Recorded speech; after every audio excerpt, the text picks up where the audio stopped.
Welcome to the NC Spin After Spin. Additional comments from our panelists just available on our website. I want to ask John Hood, what do you wish you had said on last week's show, but you didn't? We discussed the question of whether North Carolina can proceed with applying sales tax to online purchases. The Cooper administration says yes. Some are questioning that and arguing that the legislature needs to pass a bill authorizing it. And I made reference in the show to a sort of an odd claim that the governor's making, and I want to take just a moment to explain what it is. There is a pre-existing law that does talk about applying sales tax to in situations where there's not a physical presence, like electronically aided selling. I don't remember the exact terms, but that same statute also includes a sentence that simply purchasing advertising in the state should not be considered establishing business activity. The Cooper administration is saying that doesn't mean what people think it means. It just means that if you advertise but don't sell in North Carolina, you don't have to collect the sales tax.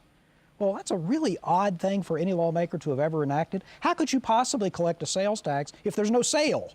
So, I mean, their interpretation of that language is odd. I think the interpretation of that language should at least be that it's a screwy statute, and you need a clearly identified authority to levy the tax. If the legislature believes that, if the governor believes that, pass a bill, sign a bill, get it into law. If they don't believe that, if the legislature doesn't think we should do this, that is their right to not do it.